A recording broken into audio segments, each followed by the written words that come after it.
জয় শ্রীকৃষ্ণ। রাধে রাধে বন্ধুরা। বন্ধুরা, আজ চতুর্মাসের সর্বপ্রথম একাদশী, কামিকা একাদশী। বন্ধুরা, আপনারা যারা একাদশী পালন করছেন তারা নিশ্চয়ই জানেন এই সময়ে বন্ধুরা ভগবান বিষ্ণু যোগ নিদ্রায় থাকেন। তাই আজকের দিনে কামিকা একাদশী ব্রত কথাটি শ্রবণ না করলে এই একাদশীর ব্রত অসম্পূর্ণ থেকে যায়। এমনকি কোনো কারণে যারা কামিকা একাদশী ব্রতটি পালন করতে পারছেন না, তারা কেবলমাত্র এই কামিকা একাদশীর ব্রত কথাটি শ্রবণ করে যদি ভগবান শ্রী হরি বিষ্ণু ও মা লক্ষ্মীর সামনে আজকের দিনে একটি প্রদীপ প্রজ্বলন করতে পারেন, তাহলেও এই ব্রতের পুণ্য ফল অনেকাংশেই লাভ করা যায়। এছাড়াও বন্ধুরা, যদি আপনাদের হাতে কিছুতেই অর্থ না থাকে, বাড়িতে কি প্রায় আপনাদের ঝগড়া ঝামেলা লেগেই রয়েছে, রোগ ব্যাধি কি আপনাদের পেছন ছাড়ছে না, তাহলে বন্ধুরা আজকে এই পবিত্রতম দিনে সামান্য একটুখানি হলুদ গোপনে আপনার বাড়ির এইখানে রেখে দিন। তাহলে দেখবেন ভগবানের আশীর্বাদে আপনার সংসারে হু হু করে অর্থ আসবে। হ্যাঁ বন্ধুরা, অর্থ সুখ সৌভাগ্যে আপনার বাড়ি ভরে উঠবে। তাই বন্ধুরা, আজ এবার হলেও শ্রবণ করুন চতুর্মাসের প্রথম একাদশী, কামিকা একাদশীর ব্রত কথা। তবে তার আগে আমি আপনাদেরকে জানিয়ে রাখি যে আপনারা যখনই এই ব্রত কথা শ্রবণ করুন না কেন, এই ব্রত কথা সম্পূর্ণ শেষ না হওয়া পর্যন্ত ছাড়বেন না। কারণ অসম্পূর্ণ কোনো জিনিসই কখনো ভালো ফল দেয় না। তাই সম্পূর্ণ ব্রত কথাটি শ্রবণ করুন আর ভগবানের আশীর্বাদ ও কৃপা লাভ করতে জয় হরি বিষ্ণুর জয়, জয় মা লক্ষ্মীর জয় লিখে কমেন্ট অবশ্যই করবেন। এবং আপনি যদি একজন হিন্দু সনাতনী হন, ভগবান শ্রীকৃষ্ণকে ভালোবেসে থাকেন, তাহলে ভগবানের পরম লীলা অবশ্যই শেয়ার করবেন। তবে লাইক করতে একদম ভুলবেন না। পরিশেষে আপনারা যদি আমার চ্যানেলে এখনো পর্যন্ত নতুন হয়ে থাকেন, তাহলে চ্যানেলটি সাবস্ক্রাইব করে পাশে থাকা নোটিফিকেশন বেল আইকনটি অন করে রাখবেন। তাহলে নতুন কিছু জানতে পারবেন, নতুন কিছু শিখতে পারবেন। বন্ধুরা, ব্রহ্ম বৈবর্ত পুরাণে যুধিষ্ঠির শ্রীকৃষ্ণ সংবাদে এই ব্রত কথাটি বর্ণনা রয়েছে। মহারাজ যুধিষ্ঠির ভগবান শ্রীকৃষ্ণকে জিজ্ঞাসা করলেন, হে জনার্দন, হে বাসুদেব, এই কৃষ্ণপক্ষীয় তিথিতে যে একাদশী পালন করা হয় সেই একাদশীর নাম কি এবং এই একাদশীর মাহাত্ম্যই বা কি? কৃপা করে আমাকে সবিস্তারে বর্ণনা করুন। তা শুনতে আমি অত্যন্ত কৌতূহলী। মহারাজ যুধিষ্ঠিরের জানার ইচ্ছা ব্যাকুলতা দেখে ভগবান শ্রীকৃষ্ণ আন্তরিকভাবে অতি প্রসন্ন হলেন এবং প্রত্যুত্তরে জানালেন, হে রাজন, এর পূর্বে দেবর্ষি নারদ এই বিষয়ে প্রজাপতি ব্রহ্মার কাছ থেকে সবিস্তারে জ্ঞাত হয়েছেন। প্রজাপতি ব্রহ্মা যেমন বলেছিলেন ঠিক তেমন করেই আমি পুনরায় আপনাকে বলছি, আপনি মনোযোগ সহকারে শ্রবণ করুন। একদা ভক্ত শ্রেষ্ঠ নারদ ব্রহ্মার কাছে জানতে চেয়েছিলেন, হে ঈশ্বর, এই মাসের কৃষ্ণপক্ষের তিথিতে যে একাদশী পালন করা হয় এই একাদশীর নাম কি? এই একাদশী পালনের মাহাত্ম্যই বা কি? এই একাদশীর আরাধ্য দেবতাকে এই একাদশী পালনে কি ফল লাভ হয়? কৃপা করে এই সকল বিষয়ে বিস্তারিতভাবে বর্ণনা করে জ্ঞাত করুন, তাহলে আমি ধন্য হই। শ্রী নারদমণির কথা শুনে প্রজাপতি ব্রহ্মা অত্যন্ত তৃপ্ত হলেন এবং উত্তরে বললেন, হে বৎস, তুমি যে প্রশ্ন করেছ তার দ্বারা মনুষ্য জাতি অনেক অনেক উপকৃত হবে। শুধু তাই নয়, তারা নিম্ন যোনি পাপী থেকে উদ্ধার হবে ও পাপ থেকে মুক্ত হবে। আর সেই উদ্দেশ্যেই আমি সবিস্তারে তোমায় বর্ণনা করছি। তুমি মনস্থির করে তা শ্রবণ করো। এই মাসের এই কৃষ্ণপক্ষিয়ার একাদশী কামিকা একাদশী নামে প্রসিদ্ধ। ভগবান শ্রী বিষ্ণু এই একাদশীর আরাধ্য দেবতা। এই একাদশী পালনে সকল পাপ মোচন হয়ে যায়। তাছাড়াও এই একাদশীর মাহাত্ম্য শ্রবণ করলে বাজপেয় যজ্ঞের ফল লাভ হয়। গঙ্গা, গোদাবরী, কাশী, নৈমিষারণ্য, পুষ্কর ইত্যাদি তীর্থ দর্শনে সমস্ত ফল এই কামিকা একাদশীর মাধ্যমে কোটি কোটি গুণ লাভ করা যায়। সাগর ও অরণ্য সমৃদ্ধ সমস্ত পৃথিবী দানের ফল লাভ হয়।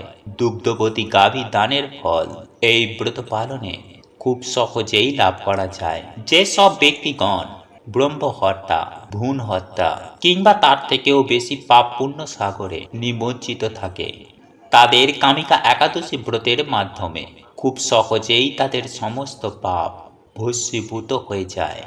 যে সকল ব্যক্তিরা রাত্রি জাগরণের মাধ্যমে এই ব্রত পালন করেন, তাদের কখনো দুঃখ দুর্দশা থাকে না। পরবর্তী জীবনে নিম্নজনী অর্থাৎ পশু জীবন প্রাপ্ত হয় না এবং মনুষ্য শরীর সুনিশ্চিতভাবেই প্রাপ্ত হয়। যে ব্যক্তি এই দিন তুলসী পত্র দিয়ে বিষ্ণু পূজা করেন, তাতেই ভগবান এতই প্রসন্ন ও তৃপ্ত হন, মণি মুক্তাদি মূল্যবান রত্ন নিবেদন করলেও তেমন প্রীত হন না। যিনি আজকের দিনে বিষ্ণুর চরণে তুলসী মঞ্জুরি বা দুটি তুলসী পাতা লাল চন্দন লাগিয়ে নিবেদন করেন, তার জন্মার্জিত সমস্ত পাপ সুনিশ্চিতভাবে ক্ষয় হয়ে যায়। তুলসী প্রসঙ্গে ব্রহ্মাজি আরও বললেন, হে নারদ, যে ব্যক্তি প্রতিদিন তুলসী পত্র দর্শন করে থাকেন, তার সকল পাপ ভস্মীভূত হয়ে যায়। যে ব্যক্তি তুলসী পত্র স্পর্শ করেন, তার পাপিষ্ঠ দেহ পবিত্র হয়ে যায়। এই দিন তুলসী গাছে প্রণাম করলে দেহের সকল রোগ দূরীভূত হয়। তুলসী গাছে জল সিঞ্চন করলে যমরাজ তার কাছে আসতে ভয় পায়। শ্রী হরিচরণে তুলসী অর্পণ করলে ভগবত গতি লাভ হয়। যে ব্যক্তি হরিবাসরে ভগবানের সামনে প্রদীপ জ্বালান, তার পুণ্যের হিসাব স্বয়ং চিত্তগুপ্ত রাখতে পারে না। এই পুণ্য লাভে তার পূর্বপুরুষেরাও পাপ থেকে মুক্ত হয়ে স্বর্গবাসী হয়ে থাকেন। এই কামিকা একাদশী পালন করেই বুড়াকালে এক ঠাকুর ব্রহ্মহত্যার পাপ থেকে মুক্তি পেয়েছিলেন। প্রাচীনকালে এক গ্রামে এক ঠাকুর থাকতেন। একদিন কোনো কারণে সেই ঠাকুরের সঙ্গে বেদ পাঠে ব্রাহ্মণের মধ্যেই কথা কাটাকাটি হয়। তর্ক বাড়াবাড়ির পর্যায়ে পৌঁছায় এবং ঠাকুরের হাতে ব্রাহ্মণের মৃত্যু হয়। ব্রাহ্মণের মৃত্যুর পর ব্রহ্মহত্যার ভয় ওই ঠাকুরকে চিন্তিত করে তোলে। ঠাকুরের সমস্ত অর্থ, সম্মান, সম্পত্তি, পুত্র পরিবার নষ্ট হয়ে যায়। এরপর ঋষির কাছ থেকে ব্রহ্মহত্যার পাপ থেকে মুক্তির উপায় জানতে চান তিনি। ঋষি তাকে শ্রাবণ মাসের কৃষ্ণপক্ষের কামিকা একাদশী ব্রত উপবাস করার বিধান দেন। এরপর ওই একাদশী ব্রত উপবাস পালন করে ব্রহ্মহত্যার পাপ থেকে তিনি মুক্তি পান। এই বলিয়া ভগবান শ্রীকৃষ্ণ আরও বললেন, হে রাজন, সর্বপাপ হারিণী কামিকা একাদশীর মাহাত্ম্য আপনার কাছে বর্ণনা করলাম। অতএব যে ব্যক্তি ব্রহ্মহত্যা, ভ্রূণ হত্যা বা অন্য কোনো পাপ কাজে জর্জরিত, তিনি মহাপুণ্য ফলদায়ী এই কামিকা একাদশী ব্রত নিষ্ঠা, ভক্তি ও শ্রদ্ধার সাথে পালন করলে এবং তার মাহাত্ম্য শ্রদ্ধার সহকারে পাঠ কিংবা শ্রবণ করলেও তিনি সর্বপাপ থেকে মুক্ত হয়ে বিষ্ণু লোকে গমন করেন। বন্ধুরা, এইবার আমি আপনাদেরকে জানিয়ে রাখি যে আজকের মতো এই পবিত্রতম দিনে পারলে আপনি যদি এই শিব ব্রত কথা একবার শুনে নিতে পারেন, তাহলে আপনি মালামাল হয়ে যাবেন। হ্যাঁ বন্ধুরা, আপনারা একেবারে ঠিকই শুনেছেন। এর ফলে আপনার সকল মনস্কামনা পূরণ হবে ও আর্থিক উন্নতি হবে অবধারিত। এক কথায় বলতে গেলে আপনি দেবাদিদেব মহাদেবের আশীর্বাদে আপনি অখণ্ড সৌভাগ্যের অধিকারী হবেন। অন্ততপক্ষে একবার হলেও এই ব্রত কথাটি শ্রবণ করুন। সেই সঙ্গে একটি বিষয় আপনাদের মাথায় রাখতে হবে যে আপনারা যখন এই ব্রত মাহাত্ম্য কথাটি শ্রবণ করবেন, তখন সম্পূর্ণ এই ব্রত মাহাত্ম্য কথা শ্রবণ না করে কখনোই ছেড়ে দেবেন না। আর আপনারা যদি এই সম্পূর্ণ ব্রত মাহাত্ম্য কথাটি শ্রবণ না করে ছেড়ে দেন, তাহলে দেবাদেব মহাদেব যেমন রুষ্ট হবেন, ঠিক তেমনই আপনার জীবনে শুভ কিছু ফলের জায়গায় নিজের বিপদকে নিজেই ডেকে আনবেন। তাই আপনারা যদি আপনাদের মনস্কামনা পূরণ করতে চান, যদি চান দেবাদিদেব মহাদেবের আশীর্বাদের হাত আপনাদের মাথার ওপরে থাকুক, তাহলে এই ব্রত কথাটি একটিবার হলেও শ্রবণ করুন। চলুন এইবার মূল আলোচনায় প্রবেশ করা যাক। তবে মূল আলোচনায় প্রবেশ করার আগে ওম নমঃ শিবায় লিখে কমেন্ট অবশ্যই করুন। বন্ধুরা, পুরাকালে অমরপুর নামে একটি নগরে এক ধনী ব্যবসায়ী বসবাস করতেন। দূর দূরান্তে তার নাম, যশ, ব্যবসা ছড়িয়ে পড়েছিল।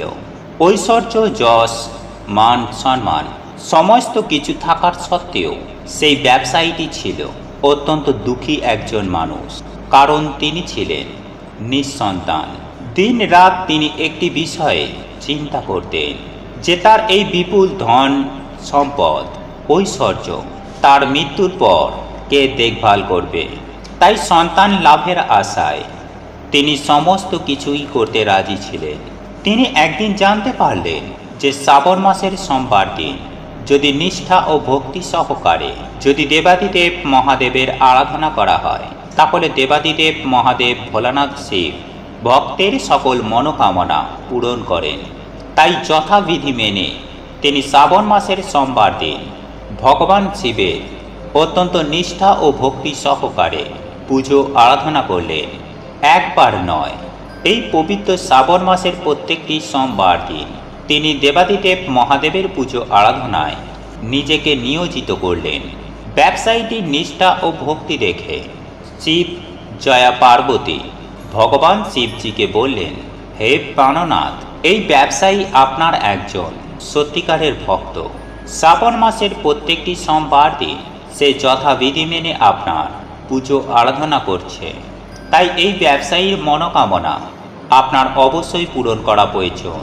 তখন ভগবান শিব দেবী পার্বতীর কথা শুনে প্রথমে সামান্য হাসলেন, তারপর বললেন, হে পার্বতী, এই সংসারে সমস্ত ব্যক্তিকে তার নিজের কর্ম অনুসারে ফল প্রদান করা হয়ে থাকে। মানুষ যেমন কর্ম করবে তেমনই তারা ফল পাবে। ভগবান শিবের এই কথা শোনার পরেও মাতা পার্বতী অত্যন্ত আগ্রহের সাথে বললেন, আপনাকে কিন্তু আপনার এই ভক্তের মনোকামনা অতি অবশ্যই পূরণ করতে হবে। কারণ আপনার এই ভক্ত অন্য 5 জনের থেকে অনেকটাই আলাদা। শ্রাবণ মাসের প্রত্যেকটা সোমবার দিন সে যথাবিধি মেনে আপনার পুজো করছে। আপনার পুজো সম্পূর্ণ করার পরেই সে ভোজন গ্রহণ করছে। এই ব্যক্তির সন্তান প্রাপ্তির মনোকামনা অবশ্যই পূরণ করতে হবে। দেবী পার্বতীর এত আগ্রহ ও অনুরোধ দেখে ভগবান শিবজি না করতে পারলেন না। তিনি বললেন, ঠিক আছে, আমি এই ব্যবসায়ীটিকে সন্তান প্রাপ্তির বরদান করছি, কিন্তু তার এই সন্তান 16 বছরের অধিক জীবিত থাকবে না। শ্রাবণ মাসের শেষ সোমবার ব্রত শেষ হবার পর সেই ব্যবসায়ীটি সেই রাত্রে ভগবান শিবের দর্শন করলেন।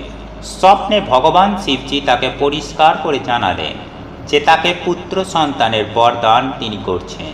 তবে তার এই পুত্র 16 বছর পর্যন্ত কেবল জীবিত থাকবে। ভগবান শিবের কাছে এই বরদান পেয়ে ব্যবসায়ী খুশি তো হলেন। পুত্র যেহেতু অল্প আয়ু নিয়ে জন্মগ্রহণ করবে তার জন্য চিন্তিত হলেন। বেশ কয়েক মাস পর তার একটি ফুটফুটে সুন্দর পুত্র সন্তান জন্ম হলো। ব্যবসায়ীটির ঘর খুশিতে ভরে গেল। যথেষ্ট ধুমধামের সঙ্গে এর জন্য উৎসবের আয়োজন করা হলো।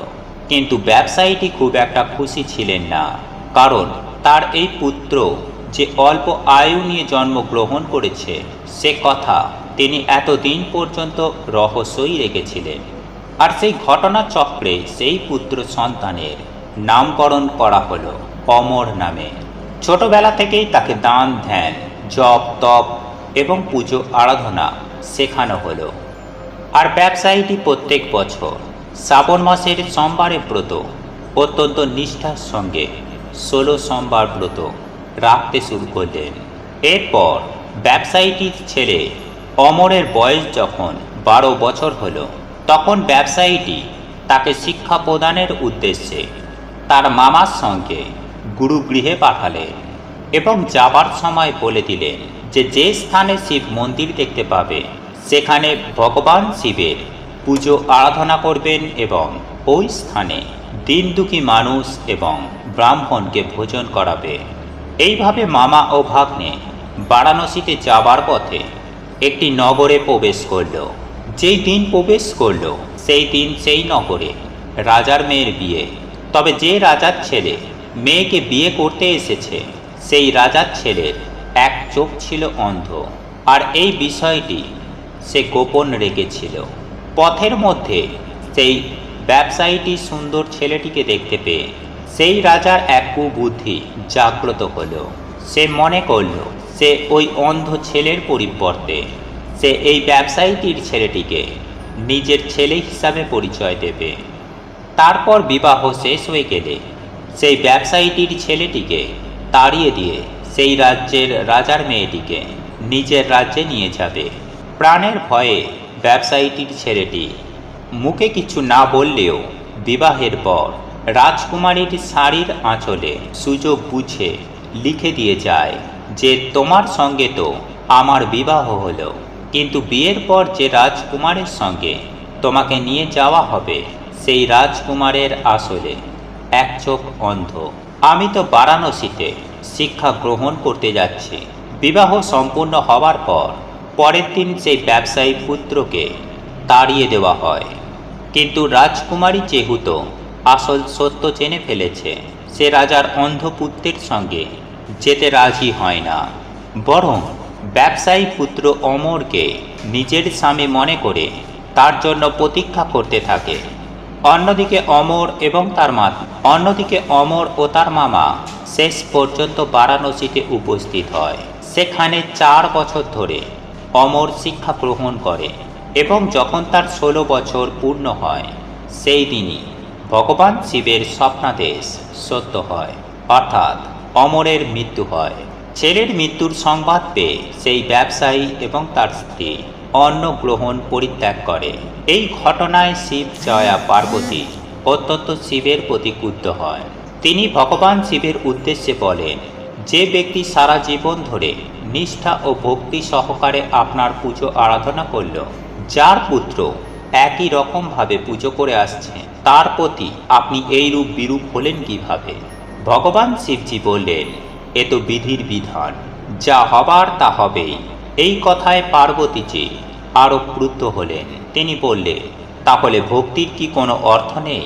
এরপর থেকে তো কোনো ব্যক্তি ভক্তির প্রতি বিশ্বাস রাখবে না। ভগবান শিবজি দেবী পার্বতীর এইরূপ আগ্রহ দেখে শেষ পর্যন্ত সেই ব্যবসায়ী পুত্র অমরকে জীবিত করলেন। ব্যবসায়ী পুত্র অমরের শিক্ষা সমাপ্ত হওয়ার পর যখন নিজের বাড়ি ফিরতে শুরু করলেন, সেই সময় পথের মধ্যে সেই প্রতীক্ষারত রাজকুমারী এবং রাজার বিপুল ধন সম্পদ নিয়ে নিজের নগরে প্রবেশ করলেন। ভগবান শিবজি সেই ব্যবসায়ীটির আবার স্বপ্নে দেখা দিলেন এবং দেখা দিয়ে বললেন, তোমার ভক্তি ও নিষ্ঠায় আমি প্রসন্ন হয়েছি, তাই বিধাতার বিধির লিখন শেষ পর্যন্ত আমাকে বদলাতে হয়েছে। তোমার মতনই এইরূপ কোনো ব্যক্তি যদি আমার প্রতি পূর্ণ বিশ্বাস রেখে নিষ্ঠা ও ভক্তি সহকারে শ্রাবণ সোমবারের এই ব্রত রাখে, ব্রত সমাপ্তির পর শ্রাবণ সোমবারের এই ব্রত মাহাত্ম্য কথা যদি শ্রবণ করেন, তাহলে নিশ্চিত রূপেই তার মনের যাবতীয় ইচ্ছা সুনিশ্চিতভাবেই পূরণ হবে। তাই শ্রাবণ মাসের প্রত্যেকটি সোমবার ভগবান শিবের ব্রত রাখার চেষ্টা করুন এবং এই ব্রত সমাপ্তির পর এই ব্রত মাহাত্ম্য কথাটি অবশ্যই শ্রবণ করুন। বন্ধুরা, এইবার আমি আপনাদেরকে জানিয়ে রাখি যে আজকের মতো এই পবিত্রতম দিনে পারলে এই কাজগুলি অতি অবশ্যই করবেন, তাহলে আপনার হাতে প্রচুর প্রচুর অর্থ আসবে। হ্যাঁ বন্ধুরা, আপনারা একেবারে ঠিকই শুনছেন। বন্ধুরা, কিছুতেই কি আপনাদের হাতে অর্থ থাকছে না? বাড়িতে কি প্রায় আপনাদের ঝগড়া ঝামেলা অশান্তি লেগেই রয়েছে? রোগ ব্যাধি কি আপনাদের পেছন ছাড়ছে না? তাহলে বন্ধুরা, আজ পারলে গরু ও কুকুরকে এই খাবারটি খাইয়ে দিন। দেখবেন বন্ধুরা যে প্রথম পূজ্য ভগবান শ্রী গণেশের আশীর্বাদে আপনাদের জীবন থেকে সকল প্রকার সমস্যা, সকল বিপত্তির কেমন নাশ হয়ে গেছে। কারণ বন্ধুরা, যার ওপরে ভগবান শ্রী গণেশের আশীর্বাদ থাকে তার ওপর সকল দেবদেবীর আশীর্বাদ হয়ে যায়। কারণ বন্ধুরা, আমাদের হিন্দু শাস্ত্র অনুসার 5জন প্রধান দেবতাদের মধ্যে শ্রী ভগবান গণেশ অন্যতম। কোনো কাজ ভগবান শ্রী গণেশের আশীর্বাদ ছাড়া কখনো সম্পূর্ণ হয় না। তাই এর জন্যই প্রত্যেক পুজোর আগে, প্রত্যেক যজ্ঞের আগে ভগবান শ্রী গণেশের নাম অবশ্যই নিতে হয়। কারণ ভগবান শ্রী গণেশ হলেন যশ, সাফল্য, সুখ, শান্তি, মহাশক্তি এবং সমৃদ্ধির দেবতা। এছাড়াও তিনি শিক্ষা, জ্ঞান, মেধা, প্রবল ইচ্ছা শক্তি, বুদ্ধি, সাহিত্য ও সময়ের দেবতা। সুতরাং বন্ধুরা, আপনারা বুঝতেই পারছেন যে জীবনেই সুখে থাকতে ভগবান শ্রী গণেশের আশীর্বাদ নেওয়াটা অত্যন্তই জরুরি। সেই জন্যই বন্ধুরা, সকল দেবতা ভগবান শ্রী গণেশকে প্রথম পূজ্যের বরদান দেন। তার পুজো ছাড়া কোনো দেবদেবী সেই বাড়িতে বাস করেন না। তাই আপনি যতই পুজো পাঠ করুন না কেন, যতই বার ব্রত করুন না কেন, যদি ভগবান শ্রী গণেশের আশীর্বাদ না নেন, তাহলে কোনো দেবতা বা কোনো দেবী আপনার বাড়িতে কখনো প্রবেশ করবেন না। বন্ধুরা, আজকের দিনে আপনারা সবার প্রথমে ভগবান শ্রী গণেশের পুজো অবশ্যই করবেন। তারপরে আপনারা এই ব্রত কথা শ্রবণ করবেন। এরপর আপনারা রুটি ও মিষ্টি ভগবান শ্রী গণেশের নামে ভগবানকে প্রণাম করে তার ওপরে দূর্বা দিয়ে আপনারা মনে মনে বলবেন, হে প্রভু, হে দয়ার সাগর, হে করুণাকর, আমি তোমার নামে আমি এই অবলা প্রাণীদের এই খাদ্য দান করছি।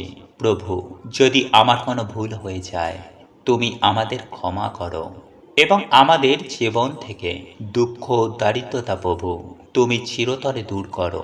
বন্ধুরা, তোমরা যারা পড়াশোনা করছো, তোমরা ভগবানের কাছে বিদ্যা বুদ্ধি চাইবে। এবং যারা আপনারা যারা কিছুতেই চাকরি পাচ্ছেন, বা যারা ব্যবসায় উন্নতি করতে চান, বা যারা আর্থিক উন্নতি করতে চান, তারা ভগবানের কাছে তাই চাইবেন। এরপর আপনারা সেই খাবারটি কোনো গরু বা কুকুরকে বা কোনো ইঁদুরকে সেটিকে খাইয়ে দিন। বন্ধুরা, আমাদের হিন্দু ধর্মে ভগবান শ্রী গণেশকে স্মরণ না করে কোনো কাজই সম্পূর্ণ হয় না। শাস্ত্র বলছে যে ভগবান শ্রী গণেশের মন্ত্র জপ করলে মানুষের জীবনে কোনো প্রকারের অভাব অনটন থাকে না। সংসার এবং আধ্যাত্মিক জীবনে সেই ব্যক্তি সুনিশ্চিতভাবে সফলতা করে। কারণ ভগবান শ্রী গণেশ হচ্ছেন প্রথম পূজ্য দেবতা এবং হিন্দু ধর্মে প্রধান 5জন দেবতার মধ্যে অন্যতম। তাই যদি বন্ধুরা আপনারা আজকের দিনে এই নিয়মগুলো মেনে চলতে পারেন, তাহলে বন্ধুরা আপনাদের জীবনে সৌভাগ্য তো আসবেই, সেই সঙ্গে আপনাদের মনোবাসনা কিন্তু অবশ্যই পূর্ণ হয়ে যাবে। তাই ভক্তি মনে বন্ধুরা আপনারা ভিডিওটি অবশ্যই পুরো দেখুন। নাম্বার 1, বন্ধুরা, এই দিনে আপনারা অবশ্যই আপনার বাড়িতে মা লক্ষ্মী ও ভগবান শ্রী হরি বিষ্ণুর সাথে সাথে ভগবান গণেশজির পুজো দিতে একদমই কিন্তু ভুলবেন না। কারণ ভগবান শ্রী গণেশকে বিঘ্নকর্তা বলা হয়েছে। তার কৃপায় বড় বড় বাধা, বড় বড় দুর্ভাগ্য নাশ হয়ে যায়। শাস্ত্র বলছে যে বাড়িতেই ভগবান শ্রী গণেশের পুজো আরাধনা করা হয় না, তার নাম স্মরণ করা হয় না, সেই বাড়িতেই কোনো দেবদেবীর কৃপা বা সেই বাড়িতে কোনো দেবদেবী কখনোই বাস করেন না। কারণ সকল দেবতা মিলেই ভগবান শ্রী গণেশকে বরদান দিয়েছিলেন প্রথম পূজ্য হওয়ার। তাই এই দিনে বন্ধুরা আপনারা স্নান করে পরিষ্কার পরিচ্ছন্ন জামা কাপড় পরে বাড়িতে একটি ভগবান শ্রী গণেশের নামে একটি প্রদীপ ধরাবেন, মা লক্ষ্মীর নামে একটি প্রদীপ ধরাবেন এবং ভগবান শ্রী হরি বিষ্ণুর নামে একটি প্রদীপ ধরাবেন। এরপর আপনারা যে কোনো একটি লাল লাড্ডু এবং 11টি দূর্বা দিয়ে ভগবান গণেশের পূজা করুন। তবে ভগবান শ্রী হরি বিষ্ণুকে দূর্বার বদলে দেবেন তুলসী পাতা। বন্ধুরা, আপনাদের গৃহে যদি ভগবান গণেশের কোনো মূর্তি বা চিত্র না থেকে থাকে, তাহলেও অন্তত পক্ষে ভগবান শ্রী গণেশকে স্মরণ করে ভগবান গণেশজির নামে যে প্রদীপ জ্বেলেছিলেন, সেই প্রদীপের পাশে সেই ফুল দূর্বা রেখে দিন। নাম্বার 2, বন্ধুরা, এরপর আপনারা হাত জড়ো করে ভগবানকে বাড়িতে আসার আমন্ত্রণ, আপনাদের দুঃখ কষ্ট আপনাদের যা মনস্কামনা মনোবাসনা রয়েছে তা ভগবানকে জানান এবং তারপর আপনারা ভগবান শ্রী গণেশের, মা লক্ষ্মীর এবং ভগবান শ্রী হরি বিষ্ণুর তিনবার করে জপ করুন। নাম্বার 3, বন্ধুরা, যদি আমাদের ওপর ভগবান শ্রী গণেশ ও হরি বিষ্ণু কিংবা মা লক্ষ্মীর আশীর্বাদ এসে পড়ে, তাহলে কখনোই কিন্তু আমাদের মান সম্মান কিংবা অর্থের জন্য আর পেছন ফিরে আর দেখতেও হবে না। তাই বন্ধুরা, এই দিন আপনারা দিনে অথবা রাতে হোক, আপনারা যে কোনো সময়ে ভগবানের পুজো করার পর আপনারা 3টে হলুদ এবং একটি 1 টাকার কয়েন হাতে নিয়ে ওম শ্রী গণেশায় নমঃ এই মন্ত্রটি আপনারা অন্ততপক্ষে 11 বার জপ করে ভগবানের শ্রীচরণে তা রেখে দিন এবং পরের দিন সকাল সকাল ঘুম থেকে উঠে স্নান করে শুদ্ধ বস্ত্র পরিধান করে ওই হলুদ ও 1 টাকার কয়েনটি একটি লাল কাপড়ের মধ্যে মুড়ে আপনাদের বাড়ির আলমারি, সিন্দুক বা যে কোনো টাকা রাখার জায়গায় আপনারা তা রেখে দিন এবং যখন বন্ধুরা আপনারা কোনো শুভ কাজে যাবেন, তখন সেই হলুদ ও 1 টাকার কয়েনের পুঁটুলিটি নিয়ে আপনারা অবশ্যই যান। দেখবেন বন্ধুরা, আপনারা সেই কাজে অবশ্যই সফলতা পাবেন। আপনাদের সঙ্গে ভগবান শ্রী হরি বিষ্ণু, মা লক্ষ্মী ও ভগবান গণেশের আশীর্বাদ ও কৃপা সঙ্গের সাথে থাকবে। এছাড়াও বন্ধুরা, এই দিনে গোমাতাকে আখের গুড় খাওয়ালে, পশু পাখিকে সেবা করলে পরম সৌভাগ্যের প্রাপ্তি হয়। তাই বন্ধুরা, আজকের দিন বন্ধুরা আপনারা যদি এই নিয়মগুলি মেনে চলতে পারেন, তাহলে আপনাদের সংসারে হু হু করে অর্থ আসবে। ভগবানের আশীর্বাদ ও কৃপায়। জয় শ্রীকৃষ্ণ। রাধে রাধে। প্রভু আপনাদের সকলের মঙ্গল করুন। আপনারা সুস্থ থাকবেন, ভালো থাকবেন। নমস্কার, ধন্যবাদ।